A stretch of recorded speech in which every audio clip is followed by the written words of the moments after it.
갈대와 같습니다. 겉은 온전해 보이지만 내면에는 상처가 많습니다. 문제는 온전히 치유되지 않은 상처들이 우리의 삶에 영향을 끼치는 것이 문제입니다.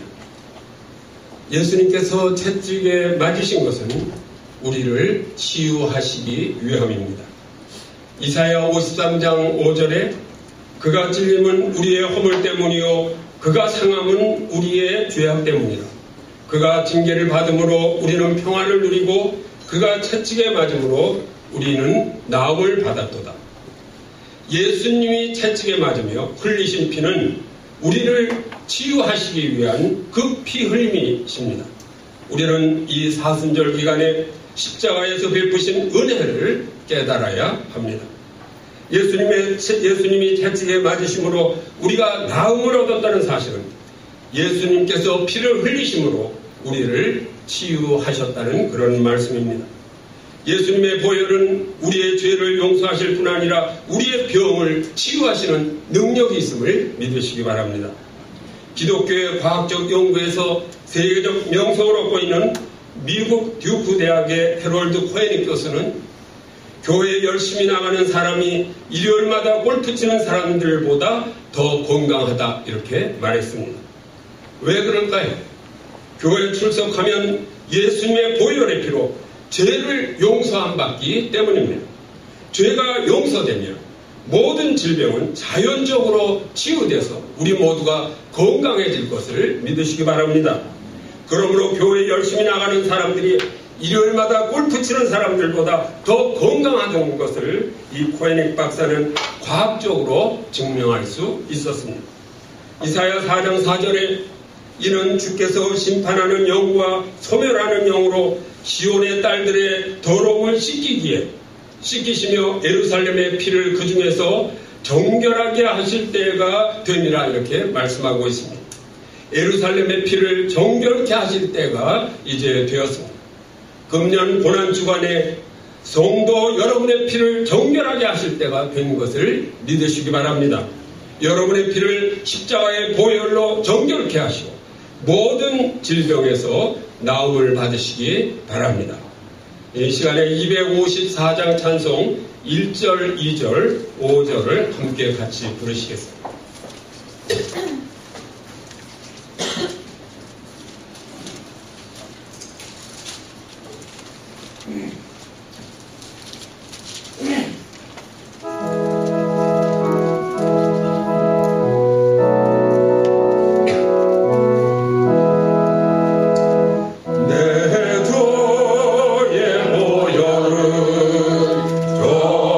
정하고 정하다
십자가의 길을 주님과 함께 걸으면서 십자가의 보혈로 정결케 되신 그런 여러분 되시기를 간절히 축원합니다. 여러분의 피가 정결하게 되면 여러분의 모든 질병은 물러갈 것을 믿으시기 바랍니다. 아보도르라는 사람이 지은 면역혁명이라는 책에 의하면 하루에 건강한 사람도 암세포가 몇 개 생기는 줄 아십니까? 100만 개가 생깁니다. 오늘 하루도 여러분 몸속에는 암세포가 100만 개나 생깁니다. 마음대로 하세요. 보혈피로 씻든지 말든지 암에 걸리든지 말든지 하시고 그 100만 개 중에서 한 개의 세포가 30회를 분열하면요 그 한 개가 10억 개가 됩니다. 그리고 오늘 100만 개 생긴 것이 30회 분열하면 도대체 암세포가 얼마가 되겠어요? 이 콩알만한 그런 암세포로 변합니다. 그것이 얼마 걸리냐? 1년 안에 그렇게 됩니다. 잠시라도 주님의 보혈의 피로 씻지 않으면 우리 몸속의 암세포는 걷잡을 수 없게 커져서 우리는 힘든 상황에 처하게 됩니다. 내 주의 보혈로 날마다 씻으시는 그런 여러분 되시기를 간절히 축원합니다. 그리스도의 부활을 기다리며 그리스도의 순환과 죽음을 묵상하면서 함께 참여하는 그 절기를 사순절이라 이렇게 말합니다. 이 사순절은 성회 수요일부터 시작해서 부활주일 전날까지 평일 40일과 주일 6일을 합쳐서 46일간을 지킵니다. 그 6번의 주일이 있는데 그 주일마다 각 이름이 있습니다. 첫째 주일은 금년 2월 17일이었는데 임보카비트, 이것은 시편 91편 15절에 있는 의미입니다. 그가 내게 간구하리니 내가 그에게 응답하리라. 그래서 간구하리라 하는 그런 뜻이 있습니다. 둘째 주일은 금년 2월 24일이었는데 레미니스 제레, 이건 전부 라틴어입니다. 그래서 시편 25편 6절에 있는 말씀, 여호와여 주의 긍휼하심과 인자하심이 영원부터 있었사오니 주여 이것들을 기억하옵소서. 그래서 기억하옵소서라는 그런 뜻입니다. 사순절 셋째 주일은 금년 3월 3일인데 오쿨리라는데 이게 내 눈이 항상 여호와를 바라봅니다. 해서 시편 25편 15절의 말씀인데 항상 주님을 바라본다 하는 그런 뜻입니다. 사순절 넷째 주일은 금년 3월 10일로서 라에타레인데 이사야서 66장 10절의 말씀이 그 뜻입니다. 너희는 예루살렘과 함께 즐거워하라. 즐거워하라는 뜻입니다. 사순절 다섯째 주일은 금년 3월 17일 오늘입니다. 유디카인데 시편 43편 1절의 의미입니다. 하나님이여 나를 판단하시되 나를 판단해달라는 그런 뜻입니다. 사순절 여섯째 주일은 금년 3월 24일 다음 주일로 종려주일입니다. 팔마름인데 이것은 마태복음 21장 1절부터 9절에서 비롯된 그런 이름입니다. 사순절 마지막 주일부터 토요일까지를 성주간으로 지키는데 이 주간을 고난주간 혹은 순환주간이라고 이렇게 말합니다. 성주간 동안의 성금요일은 예수님이 십자가상에서 운명하신 그날로서 절정에 이르는 그 사순절의 절정에 이르며 그래서 모든 성도들이 금식하며 고난에 동참하면서 주님의 부활을 기다리는 그런 날입니다. 예루살렘 교회는 일찍부터 이 고난주간 성금요일에 예수님께서 걸어가셨던 십자가의 길을 걸으며 그리스도의 고난을 묵상하는 의식을 행하고 있습니다.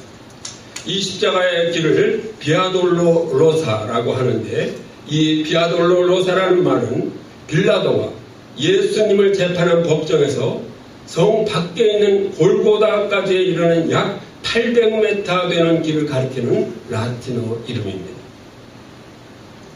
옛부터 이곳을 순례하는 성도들은 비아돌로로사 거리에다가 특별히 기억해야 할 곳 14곳을 표시하고 그 뜻을 묵상하며 기도 처서를 만들었습니다. 오늘 성도 여러분들은 마음속으로 이 비아돌로로사를 걸으며 주님의 보혈의 피를 흠뻑 적시시기 바랍니다. 그리고 그 피로 속죄함을 받고 모든 질병에서 해방되시는 성도 여러분 되시기를 간절히 축원합니다. 첫째 지점입니다. 예수님이 사형언도를 받으셨던 곳입니다.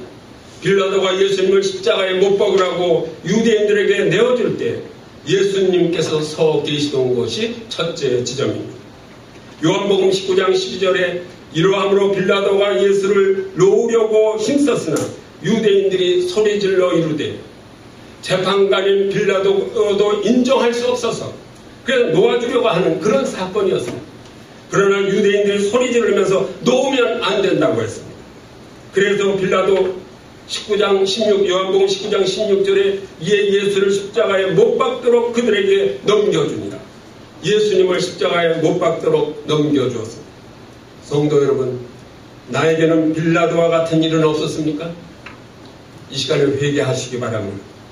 복음을 변명해야 할 때 변명하지 않고 세상 사람들에 밀려 내 안에 계신 예수님을 오히려 십자가에 못 박고 나는 그분 모른다고 딱 잡아뛴 일은 없습니까? 분명히 회개하시고 주님의 보혈의 피로 여러분의 마음을 적시시기 바랍니다. 둘째 지점은 예수님이 십자가에 형틀을 짊어지셨다는 지점입니다. 요한복음 19장 17절에 그들이 예수를 맡음에 예수께서 자기의 십자가를 지시고 해골, 히브리 말로는 골고다라는 곳에 나가십니다. 예수님은 마침내 십자가의 형틀을 짊어지셔야 했습니다. 지금은 그 자리가 프란치스코 수도원이 있고 그 안에는 채찍질 예배당이 있습니다. 채찍질 예배당은 재판에 앞서 죄인을 매질하던 그런 고문실이 있습니다. 예수님도 재판을 받기에 앞서 이곳에서 군인들에게 매질을 당했습니다. 군인들은 매질을 할 뿐 아니라 가시나무로 왕관을 엮어서 예수님의 머리에 씌우고 임금이나 있는 자홍색 홍포를 폈습니다. 그리고 예수님 앞에 나가서 유대인의 왕 만세 하고 소리치면서 그의 뺨을 때린 바로 그 수치스러운 장소입니다. 요한복음 19장 1절부터 3절에 이에 빌라도가 예수를 데려다가 채찍질하더라. 군인들이 가시나무로 관을 엮고 그의 머리에 씌우고 자색옷을 입히고 앞에 가서 이르되 유대인의 왕이여 평안할지어다 하며 손으로 때리더라. 이렇게 기록하고 있습니다. 셋째 지점입니다. 예수님께서 십자가를 짊어지고 가시다가 땅에 처음으로 쓰러진 곳입니다. 십자가의 무게를 못 이겨 쓰러지신 연약하신 예수님을 묵상해 보십시오. 우리의 예수님은 십자가를 옮길 힘이 없으셨습니다. 그런데 그 십자가가 쓰러지신 예수님을 더욱더 짓누르는 그런 광경을 묵상해 보십시오. 십자가 형틀에 처형될 죄수는 그 십자가 형틀을 형장까지 옮겨가야 하는데 예수님은 십자가를 옮기시기 전에 벌써 모든 채찍에 맞아 힘이 거의 더 소진되고 빠져 있어서 십자가를 가다가 처음으로 넘어지신 곳, 그것은 출발점에서 150여 m 되는 그런 지점이었습니다.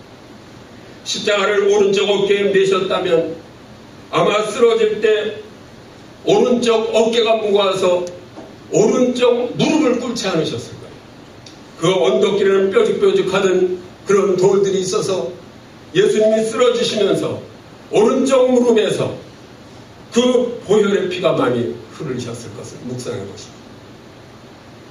또 머리에는 가시관을 쓰는데 쓰러지면서 그 십자가가 머리에 가시관을 이렇게 치면서 그 가시가 예수님의 그 머리에 전부 박히지 않았겠습니까? 이 머리에서도 그 피가 흘렀습니다. 우리를 치유하시기 위한 그 피. 순례자들은 그곳에 작은 기도실을 지어놓고 그곳에서 기도하고 있습니다. 네 번째 지점은 예수님께서 비탄에 젖으신 어머니와 만나신 곳입니다. 땅에 쓰러지신 예수님이 겨우 정신을 가다듬고 다시 십자가 형틀을 짊어지고 일어나는 순간에 예수님은 군중들 틈에 끼어 울면서 따라오는 당신의 어머니와 눈이 마주쳤습니다. 아들이 처형장으로 가는 그 길에 어머니가 있습니다. 자식과 함께 어머니도 처형을 받으시는 것 같지 않았겠습니까? 다섯 번째 지점은 구레네 사람 시몬이 예수님께서 지고 가시던 십자가를 함께 짊어지고 간 것입니다. 예수님과 함께 십자가를 지고 비아돌로로사를 걷는 구레네 시몬은 바로 우리 그리스도인들의 모범적인 모습이 아닐 수 없습니다. 여러분들도 여러분을 죄에서 해방시키시고 여러분의 모든 질병을 낫게 하신 그분의 십자가를 함께 지시기를 간절히 축원합니다. 여섯 번째 지점은 베로니카라고 하는 여인이 수건으로 예수님의 얼굴을 닦아드렸던 것입니다. 그 기도실 안에는 베로니카의 수건에 새겨진 것이라고 전해오는 예수님의 얼굴이 담겨진 아이콘이 걸려 있다고 합니다. 이 베로니카의 손수건에 새겨진 예수님의 얼굴은 고난당하시는 얼굴입니다. 이 얼굴의 모습은 바로 이사야 53장에 표현하고 있는 고난의 종의 모습입니다. 이사야 53장에서 이런 용어들을 사용합니다. 비아돌로로서의 예수님의 모습은 늠름한 풍채도 없었습니다. 멋진 모습도 없었습니다. 볼품없는 모습이었습니다. 몽골이 망가져서 사람이라고 할 수 없는 모양이었습니다.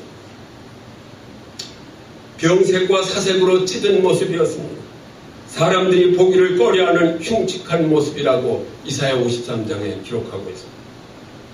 우리가 구세주라고 고백하는 예수님의 모습이 바로 이런 모습이라는 것을 성도 여러분은 알고 계십니다. 누구를 위하여 하나님께서 이런 모습으로 되셨습니까? 우리의 죄를 사하시고 우리의 모든 질병을 고치시기 위해서 하늘 보좌를 버리시고 이런 모습으로 변하셨습니다.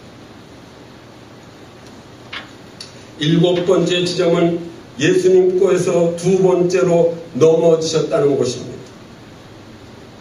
땅에 넘어지고 쓰러지는 메시아. 이번에는 오른쪽 무릎 먼저 첫 번째 다치셔서 끌고 가시다가 이제는 왼쪽 무릎으로 이제 그 땅에 부딪히지 않으셨을까요? 이제 왼쪽 무릎에서도 피가 줄줄 흐르기 시작합니다.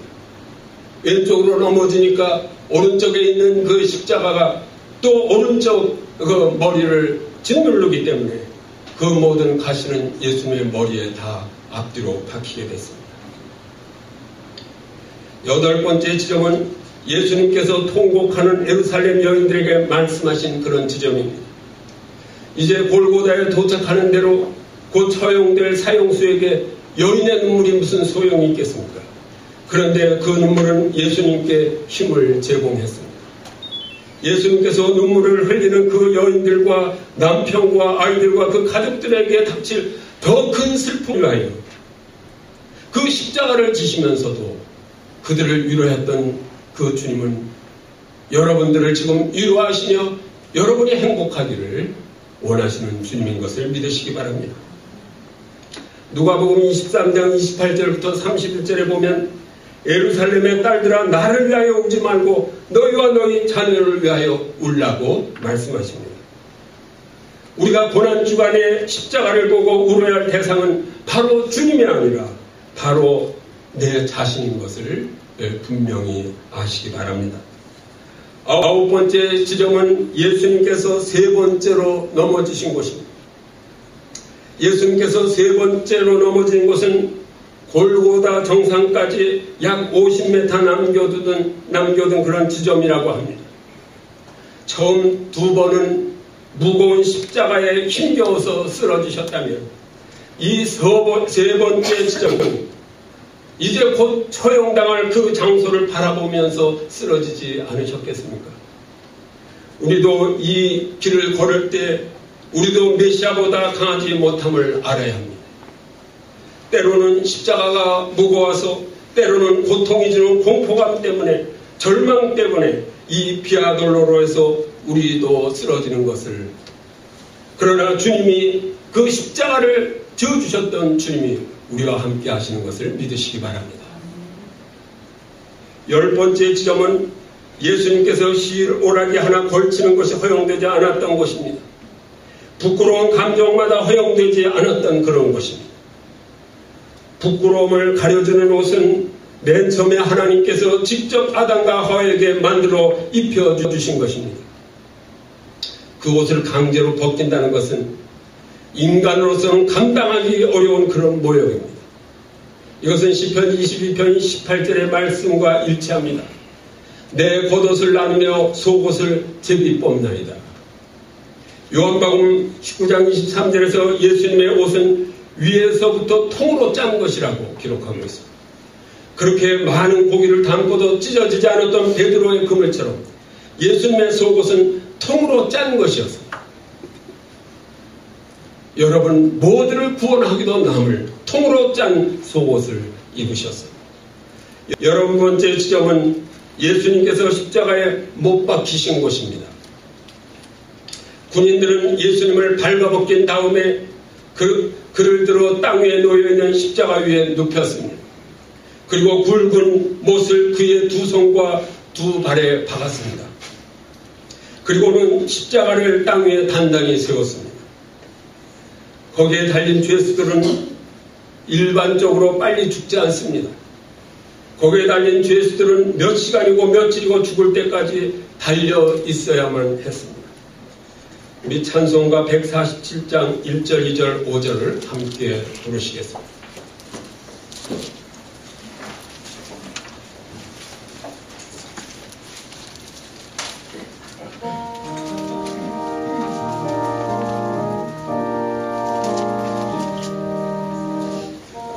거기로 있었는가 그때에 주님 그 십자가에 달리게 그래도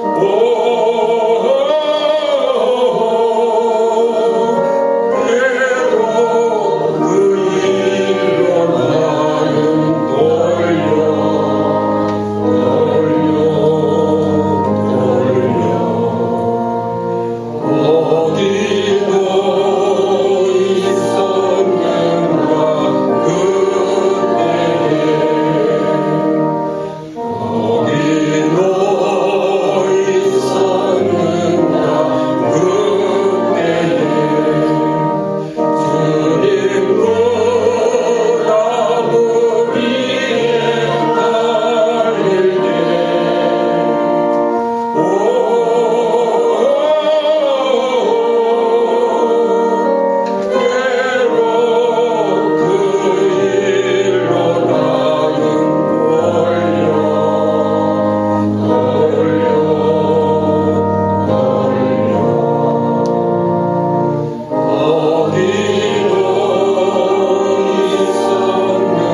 예수님의 비명소리가 골고다 하늘 위로 골고다 골짜기로 메아쳤을 그 소리 얼마나 아프셨을까요?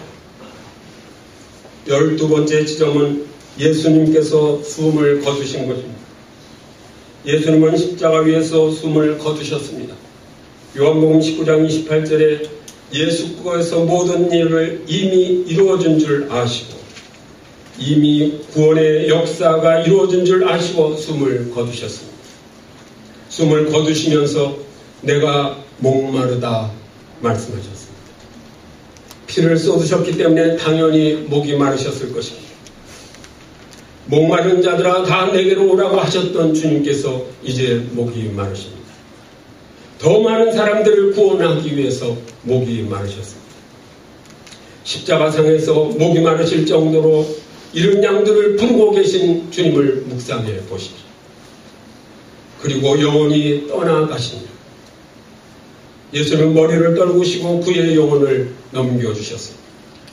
이 넘겨주신 영혼은 요한복음 20장 22절에서 제자들에게 나타나셔서 숨을 내쉬어 이르시되 성령을 받으라고 하시면서 숨을 불어 넣어주셨습니다. 13번째 지점은 예수님의 몸을 십자가에서 끌어내린 지점입니다. 요한복음 19장 31절에 안식일이라는 낱말이 4번이나 반복이 됩니다. 안식일이 그렇게도 중요합니까? 신명기 21장 23절에 보면 그 시체를 나무에 밤새도록 두지 말고 그날에 장사하여 내 하나님 여호와께서 내게 기업으로 주신 땅을 더럽히지 말라. 이 법을 지키기 위해서 그들은 예수님이 아직 안 죽었을 테니까 다리를 꺾어서 죽게 하려고 그래서 나무에서 치우게 해달라고 빌라도에게 청하는 것입니다. 그래서 다리를 꺾어서 아직 안 죽으셨을 예수님을 다리를 꺾으려고 하는 것입니다. 안식일이 뭡니까 도대체? 병정들이 예수님의 다리를 꺾으려고 하보니 이미 죽으셨기 때문에 다리를 꺾지 않으셨다고 했습니다. 그러나 군인 가운데 하나가 창으로 그분의 옆구리를 찔렀습니다. 창으로 예수님의 옆구리를 찌르자 물과 피가 흘러나왔습니다. 그 뒤에 아리마대 사람 요셉이 빌라도에게 예수님의 시체를 가져가게 해달라고 청원합니다. 허락을 받은 요셉은 주님의 십자가에서 내렸습니다. 그리고 언젠가 밤중에 예수님을 찾았던 니고데모도 모략을 100근쯤 가지고 왔습니다. 이 두 사람은 예수님의 시체를 기름으로 대강 씻고 천으로 쌌습니다. 요한복음 19장 38절부터 40절에 아리마대 사람 요셉이 예수의 제자이나 또 좀 나가서 니고데모도 몰약과 침향 섞인 것을 100리터는 100근쯤 가지고 온지라 이렇게 기록하고 있습니다. 예루살렘 교회는 또 하나의 감격적인 장면을 기억하고 있습니다. 그 라피에타입니다. 경건을 뜻하는 말입니다. 마리아는 예수님의 어머니 마리아는 싸늘한 시체로 변해버린 당신의 아들을 무릎에 올려놓고 두 팔로 감싸 안으셨습니다. 이 그림이 바로 라피에타입니다. 마지막 14번째 지점은 예수님께서 묻히신 무덤입니다. 갈보리 언덕에서 그 밑으로 약 50여 미터 되는 곳입니다. 아직 장사 지낸 일이 없는 새 무덤이었습니다. 아리마대 사람 요셉은 예수님을 그 새 무덤에 모셨습니다. 예수님은 살아계실 때도 머무를 집이 없으셨더니 숨을 거두고 나서도 묻힐 곳이 없어서 남의 무덤에 들어가셨습니다. 아니 탄생하실 때도 나실 곳이 없어서 말구에 나셨습니다. 우리는 얼마나 더 사치를 해야 되겠습니까? 예수님은 십자가상에서 물과 피를 흘려주면서 다 이루었다라고 선포하셨습니다. 창세 이후 구원의 역사가 마침내 이루어진 것입니다. 이제 주님께서 다 이루셨기 때문에 우리는 누리기만 하면 됩니다. 수고하고 무거운 짐진 자들아 다 내게로 오라. 내가 너희를 쉬게 하리라. 죄로 인해 더럽혀진 우리에게 참된 안식은 요원했었습니다. 그러나 우리 주님께서 십자가상에서 다 이루었다고 선포하시면서 다 내게로 와서 쉬라고 말씀하십니다. 목마른 자들도 오십시오. 병든 자들도 오십시오. 실패한 자들도 오십시오. 돈 없는 자들도 오십시오. 수고하고 무거운 짐진 자들은 다 주님께로 오십시오. 그리고 십자가 그늘 밑에서 편히 쉬십시오.